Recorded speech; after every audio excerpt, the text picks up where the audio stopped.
சூழவேந்தி பகை இழக்க வாழ்வழிக்க பேரேறி வருகிறாள் கும்பநாயகி முத்துமாரி அம்மனுக்கு. பட்டாளியோடு சிறந்த ஒத்தியானங்கள் பதக்கங்களை அணிந்தவள் திருத்த இடையை கொண்டு உங்கள் கும்பநாயகி ஏறேறி வருகிறாள் கும்பநாயகி முத்துமாரி அம்மனுக்கு.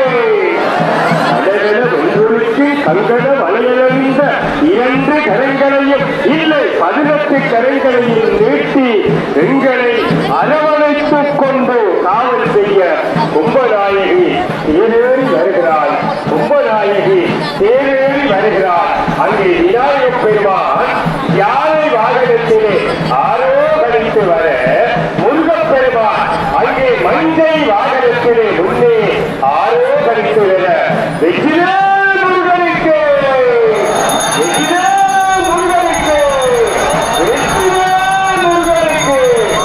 விநாயகப் பெருமானும் முருகப் பெருமானும் தங்களுடைய வாகனங்களிலே ஆரோகணித்து வர அங்கே கும்பநாயகி திராவிட முகமத்தின தேவிலே அழகான கலசம் நிறைந்த அந்த குதிரைகள் இழுத்து வர தாய் தேரேறி வருகிறார்.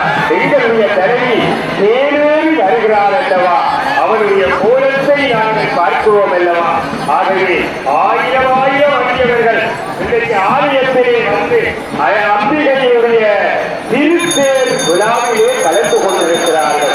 அங்கே தேருடைய 4 சக்கரங்கள், அங்கே கீழண்டம் கீழ்ப்பகுதி, அங்கே தட்டு அல்லது பீடம் மேற்பகுதி மேலண்டம், அந்த தேர்ல வைத்திருக்கிற கலசம், அதன் மேல் உச்சியில் கட்டப்படும் குடை என்பன முதலாவதாக வெளியாக தெரிகின்ற 4 சக்கரங்கள். சரிய புரிய யோகம் ஞானம் என்றும் 4 படிகளை தேருடைய 4 சக்கரங்களை குறிக்கிறது. ஒரு மனிதன் இதன் வழியாலேதான் இப்பாதங்களை அனுசரித்தால் வாழ்க்கையிலே பூரணத்துவம் பெறலாம் என்பதை காட்டுகின்றது.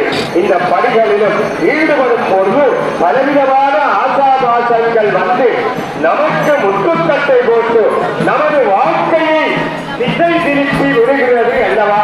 இதனையே தேரோடு முறையே போடப்படுகின்ற சறுக்கி கட்டை.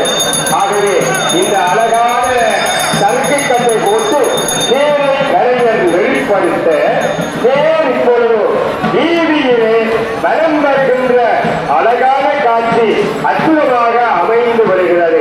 ஏராளமான அடியவர்கள் இன்றைக்கு தேர் திருவிழாவிலே கலந்து கொண்டிருக்கிறார்கள். தங்களுடைய நேர்த்திகளை நிறைவேற்றி கொண்டிருக்கிறார்கள். அச்சனை தட்டுக்களோடு வருகிறார்கள்.